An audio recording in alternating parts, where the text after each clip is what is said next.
In 2007, a quiet analyst named Ethan did something his bosses told him never to do. He looked inside their perfect money machine. What he found wasn't a bug. It wasn't a glitch. It was a mathematical lie repeated 4 million times a day. When he tried to warn them, they fired him. 8 months later, the world lost $5 trillion. This is the true story of the quant who saw the crash before anyone else. And nobody listened. Quantitative finance sounds fancy, but here's what it really is: using math to gamble with other people's retirement. Most people think the stock market is about companies, profits, CEOs, new products. That's storytelling. Quants don't care about stories. They care about correlations, volatility, and derivatives. A derivative is a bet on a bet. To understand what Ethan found, you need to understand what Wall Street had built. In the 1990s, a group of mathematicians, many of them former physicists, created a new kind of financial system. They took inspiration from thermodynamics. They treated markets like gas molecules in a sealed container. They believed that if you had enough data, enough computing power, and enough equations, you could predict everything. By 2006, half of all money in the global financial system was controlled by black box algorithms. These systems were so complex that their own creators didn't fully understand them. It was the largest unregulated experiment in human history. And Ethan was the first to realize the equation was missing one variable: human fear. Ethan never fit the quant mold. He was born in 1974 in a small town in Ohio. His father worked at a tire factory. His mother was a nurse. From a young age, Ethan struggled in school. Reading was a nightmare. Letters moved on the page. Numbers floated. In second grade, a teacher told his parents, "Your son might never graduate high school." He was diagnosed with dyslexia. This was the 1980s. Nobody knew what to do with a dyslexic kid who loved patterns. He couldn't read a clock until he was 9. He failed algebra twice. Teachers told him directly, "You're not a numbers person." But Ethan saw something they didn't. He saw patterns everyone else ignored. Not with formulas, with his hands. He could look at a pile of rocks and know how many without counting. He could watch a baseball game and predict where the ball would land based on the pitcher's shoulder angle. He just couldn't write it down. At 16, he dropped out of high school. He got a job at a video rental store. And at night, he started reading. Not textbooks. He couldn't handle those. He read interviews with traders. He read biographies of gamblers. He taught himself to see money as a game of probabilities. He taught himself to code at 19. Not in a fancy dorm room with a new laptop. In a laundromat in Akron, Ohio, while his clothes tumbled in a machine that kept eating his quarters. His first computer was a broken PlayStation 2 that he fixed with duct tape. His first trading algorithm ran on that machine. He scraped together $3,000 from his savings. He ran his algorithm, and he lost every dollar. Gone in 47 seconds. That night, he sat in his car behind the laundromat and stared at the screen until the battery died.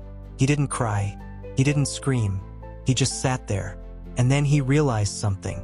The models weren't wrong because of bad math. They were wrong because they assumed humans are rational. People lie. Numbers don't. But people move numbers. If you want to predict the market, you can't just predict math. You have to predict fear. That insight became his obsession. He spent 2 years building a new kind of model, one that didn't assume perfect logic, one that assumed panic, one that assumed greed. He tested it against every crash he could find. 1987, 1994, 1998. His model predicted them all. He sent his results to 50 hedge funds. 49 ignored him. One called back. The fund that called back was called Sterling Capital. It managed $40 billion. It was run by a man named Victor, a former rocket scientist who believed that math could conquer anything. Victor flew Ethan to New York. He put him in a windowless room with 3 monitors and access to the global plumbing of money. Ethan could see every trade, every bet, every hidden swap between banks. He was given one job: find holes in their risk models. For 6 months, Ethan found nothing. The models were beautiful. They used stochastic calculus and partial differential equations. They had been built by PhDs from MIT and Stanford. They were the best in the world. But something bothered him. Every model assumed that markets would stay open. Every model assumed that someone would always be willing to buy. No model asked, what if everyone wants to sell at the same time? One night, while testing a risk model, Ethan did something forbidden. He ran a reverse stress test. A normal stress test asks, what happens if things get bad? A reverse stress test asks, what's the smallest event that destroys everything? He ran the numbers. He checked them twice. He ran them again. The answer was hiding inside a product called a synthetic CDO, a bundle of bets on mortgages. On paper, these things were gold. They had AAA ratings. They were sold to pension funds and insurance companies. The official models said the chance of total collapse was 0.0002%. That's 1 in 500,000. Safer than a plane crash. Ethan's back-of-the-envelope code said something different. His model, the one built in that laundromat, the one that assumed human fear, it said the chance of collapse was 72% within 18 months. He didn't sleep for 3 days. He checked every input. He rebuilt the model from scratch. Same result. He wrote a 3-page memo to his boss, Victor. The subject line read, "We are selling dynamite with no fuse." He explained that the mortgage derivatives were not independent bets. They were all tied to the same housing market. If housing prices dropped just 5%, the whole tower would fall. And when it fell, there would be no buyers. The model assumed infinite liquidity. But liquidity disappears when you need it most. 3 days later, security guards appeared at his desk. They walked him out. No box of personal items. No farewell email. Just the door. The official reason given to HR: excessive negativity. Here's the part they don't teach you in finance. Ethan had a choice. He could shut up, take his severance, 8 months of pay, invest his savings the same way every other quant was investing. He would have become a millionaire in 12 months. He would have been safe. Or he could leak his findings, ruin his career, save strangers who would never thank him. Strangers who didn't even know what a derivative was. He walked the streets of Manhattan for 5 hours. He passed the New York Stock Exchange. He passed the Federal Reserve. He passed a homeless man holding a sign that said, "We'll trade for food." He sat on a bench outside a bank that held his childhood savings account.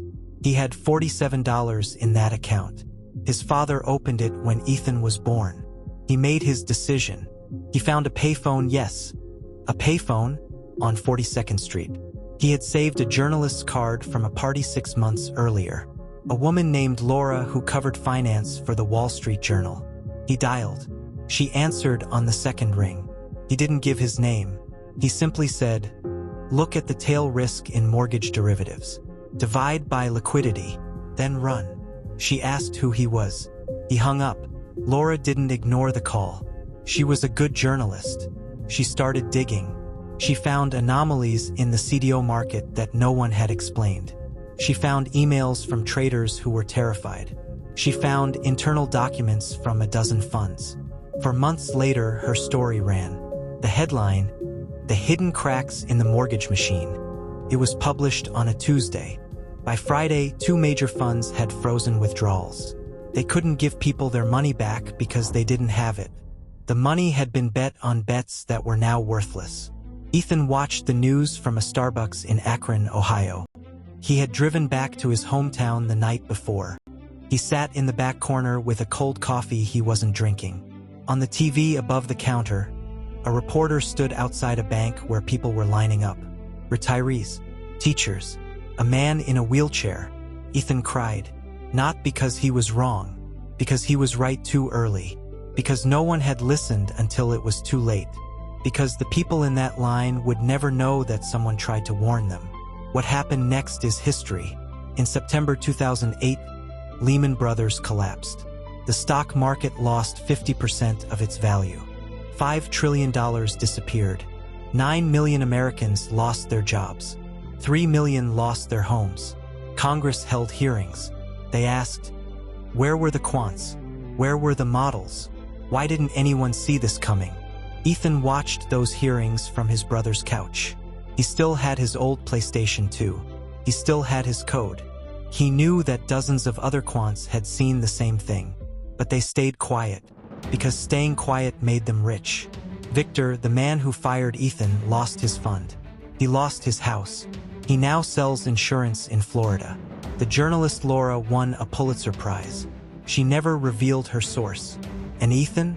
He never worked on Wall Street again. He tried. He sent out resumes. But the industry has a long memory. The man who predicted the crash, nobody wants to hire the canary in the coal mine. It reminds them of their own silence. Today, Ethan teaches math at a community college outside Cleveland. He drives a 2006 Honda Civic. His students have no idea that he once held the global economy in his hands. They know him as the quiet professor who stays late to help anyone who fails a test. He still has his model. It still works.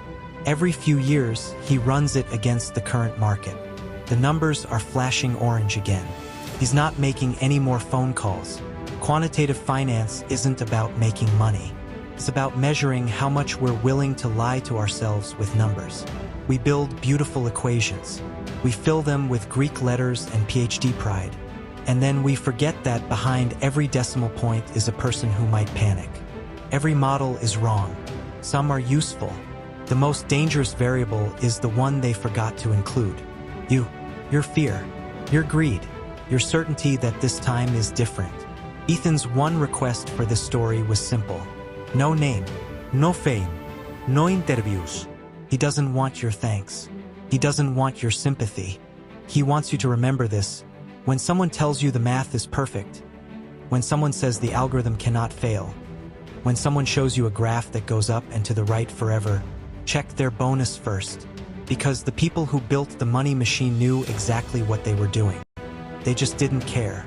And the people who could have stopped them, they were too busy getting rich. Ethan didn't save the world. He just told the truth. And sometimes that's the only thing that matters.